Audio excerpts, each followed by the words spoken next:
Sasa kwa nini benchi la ufundi lisikitika baada ya Simba kuongoza goli 2? Ile ni ishara gani? Silitakiwa kocha wao afurahie kwa matokeo yale. Kwa sababu mnaingia kwenye mtego wa mamba. Sidhani kama benchi la ufundi linaweza likasikitika kwa mtu ambaye anataka kwenda kutengeneza rekodi zaidi, aendelee kumfunga zaidi na zaidi ili aendelee kuenjoy. Sasa wewe binafsi mtu kaingia kwenye 18 zako baada ya ufurahi umfunge, kwa sababu Pedro hajawahi kuifunga Simba. Maana yake ilikuwa mara yake ya kwanza ifunge Simba ile afurahi. Lakini Simba inatumbukia, anasikitika, anajua kwamba hapa inawezekana kibarua changu kikavunjika kabla kuelekea kwenye mchezo wa tarehe 3 mwezi wa 5. Tuna timu bora, tuna benchi la ufundi bora, lakini tuna viongozi ambao sasa hivi wamesimama kwa ajili ya kuhakikisha Simba wanakuwa mabingwa msimu huu. Hicho ndio kitu kikubwa, kwa sababu mimi binafsi nilivyoona line up ile ilivyopangwa nikapata mashaka kidogo, lakini nilivyoangalia kwenye benchi pale nikaona kwamba wale wakurungwa wote wapo kwenye benchi pale, nikaona uhakika wa kupata matokeo 100% leo upo. Mimi nilikuwa sina shaka kwenye kipande hicho. Kipindi cha kwanza mnakwenda pasi na bao, kipindi cha pili mnakuja kufunga magoli 3. Hata mechi iliyopita tulimaliza kipindi cha kwanza nyau. Kipindi cha pili tulivyoingia tu kaingia Sulemani Mwalimu kaenda kuwafundisha. Na kama jana tena kaingia tena Sulemani Mwalimu kaenda kuwafundisha. Kama kawaida yake ameenda kuzifungua nyavu na Simba ikitoka na magoli 3-0. Kwa hiyo binafsi naamini Simba imefuzu kwa magoli 4 lakini haikuruhusu nyavu zake kutikisika. Kwa kuangalia wenzetu wamefuzu kwa hizo goli zao 6 lakini nyavu zao zimetikisika. Kwa maana yake sisi tuko bora kuliko timu nyingine yoyote ambayo ilienda kushiriki kwenye haya mashindano. Kwa hiyo niwaambie tu watani zetu, pale ndo tutakata siri. Pale kwenye ile geti walovunja wenyewe wameita gereza Guantanamo. Mwalimu alifunga goli 1, Kipanga akaondoka nalo. Lakini mwalimu kwenye hatua ya robo finali akafunga goli 1, kwenye hatua ya nusu finali akafunga goli lingine. Magoli 2 tena amefunga kwenye magoli yote. Amefunga kaskazini, amefunga na kusini kule ambako alikokataa Kipanga. Kwa hiyo tunawaambia kabisa kwamba wajiandae kisaikolojia. Tunaenda kukata siri, lakini tarehe 3 mwezi wa 5 ndio tutaenda pale kuwapeleka kwenye andaki na kwenda kuwaalika, lakini ndoa itafanyika kule. Saba ataenda kukaa pale Meja Jenerali. Hiyo Mnandi unataka kuniambia performance ya jana pekee imekupa jeuri ya kutamani Yanga na kutamba kuweza utaifunga Yanga katika hatua ya finali dhidi ya Mlandege? Yaani Yanga mimi nawatamani kama dozi ya malaria tu. Yaani kutwa mara 3. Mimi nipige tu. Siona timu ya kunisumbua. Mimi kama dozi ya malaria tu. Yanga kama dozi ya malaria tu. Kutwa mara 3 mimi najipigia wale. Hamna timu pale kunisumbua mimi. Yaani vile vizee miaka 100 kina Pacome ndio vinisumbua mimi kina Max. Kuna timu pale. Kunifunga mara 6, mbona wameshindwa kunifunga hapo wanapoita Guantanamo na Mbando tunakutana tena tarehe 29. Sasa tunataka tumjue pale Nyapala nani na Bwana Jela nani. Hao ndio malengo yetu. Walivunja geti wakakimbia. Sasa geti lile pale lisharudishwa, tunarudi tena pale. Sasa sijajua watafanya tena wiring ama vipi? Maana mwanzo walikuwa mafundi umeme walikuwa wanafanya wiring. Tunataka tujue kwenye mechi hii watafanya tena wiring. Mmekalili sasa. Sio kukalili.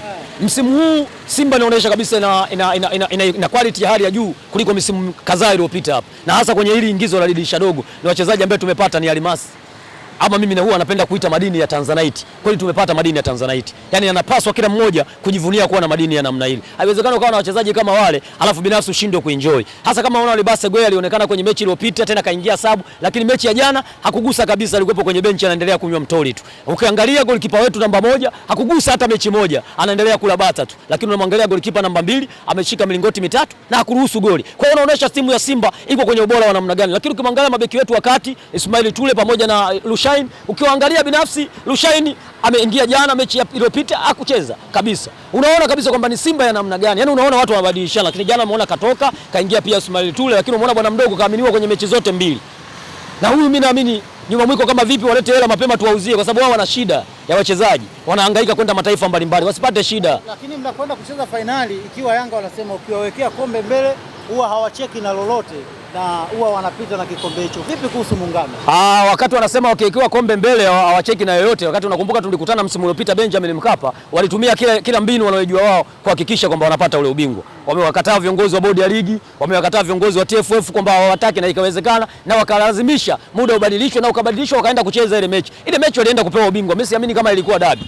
Ile ilikuwa ni mechi ya kwenda kuwakabidhi ubingwa. Ukeni uniambie kwamba Simba kombe uwanjani twende tukashindane na nyuma mwiko ukitafuta ni mara mwisho mwaka gani? Ni ngumu sana. Unataka kuniambia mnakwenda kufuta uteja dhidi ya Yanga Afrika? Tunaenda kupiga. Yaani zile mechi zao 6 zinabaki 4. Wewe hesabu 4 mpaka sasa hivi zishapungua. Kwa mteja sasa. Kivipi yani? Mara 6. Hizo mechi 6 ndo zinabaki zile, yani zimestiki pale.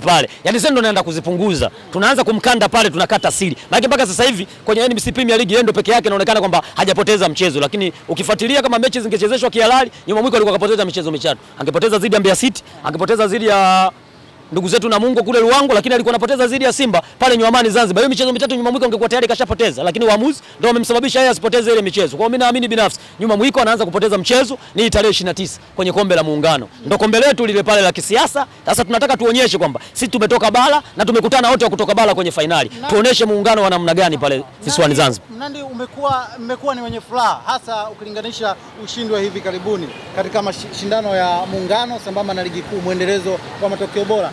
Hatujamsikia mwenyekiti mkimtaja kwa sifa, lakini mtakapofungwa na mtani huwa mnamvaa mwenyekiti na kuwa ndo sababu ya ninyi kufungwa na mtani. Hili limekaa vipi? Na je, tutarajie kama mtapoteza hatutamsikia Mangungu akilalamikiwa na ninyi mashabiki na wanachama? Sasa hivi kwanza hizo sio shida zetu.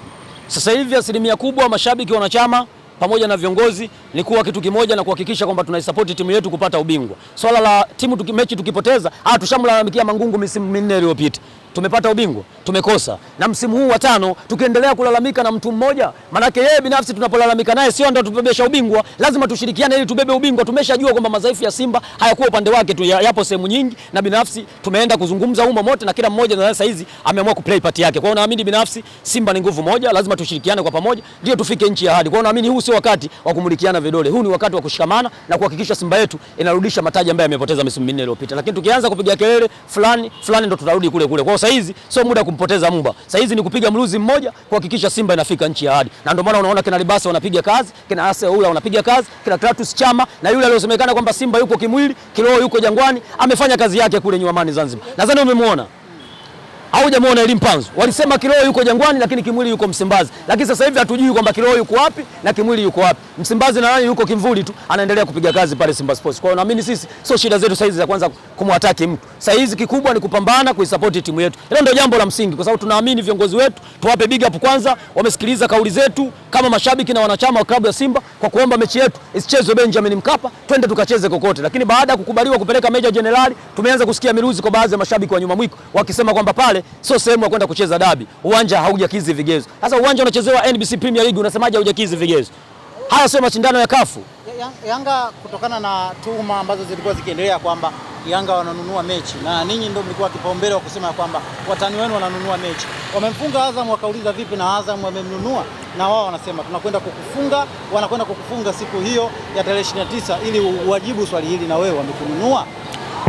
Mimi binafsi sitaki kuwajibu watu kwa maneno. Mimi nataka kuwajibu kwa vitendo, kwa sababu hata mashabiki wao nimewasikia wameanza kuzungumza wakisema kwamba Simba atatukimbia, Simba atatukimbia. Mwisho wa picha Simba kaingia kibabe, kwa sababu ingetaka kumkimbia Simba angefungwa siku ya jana, lakini Simba ameshinda goli 3. Na kuangalia Mlandege tushawahi kukutana nao misimu mitatu iliyopita kwenye Kombe la Mapinduzi, walitutoa kwenye finali, walitufunga goli 1-0, tukakosa ubingwa pale pale Nyuamani Zanzibar. Lakini msimu huu tumekutana nao kwenye semi final na wakitoka kumfunga Singida, ambaye ni Singida huwa anatusumbua sana kwenye NBC Premier League, na wamemfunga pale magoli 2-1, lakini ukiangalia jana wamefungwa goli 3 tena ndani ya kipindi kimoja. Kwa hiyo Steven Baka ni zaidi ya makocha Tanzania, ni zaidi ya makocha barani Afrika. Unamuona kabisa ni kocha kwanza acheki. Magoli yote yamefungwa lakini kocha bado hana furaha. Sasa nilikuwa najiuliza, hana furaha, haitaki dabi ya Kariakoo ama hana furaha kwa sababu gani? Kumbe nimeona kwamba yule kocha katili, na ndio maana alikuja kwenye mechi yao. Baadhi ya mashabiki wa nyuma mwiko walikuwa wanaimba pale, wamekuja kuiba mbinu, wamekuja kuiba mbinu. Sasa jana wao benchi nzima la ufundi mpaka wachawi wao walikuwepo pale.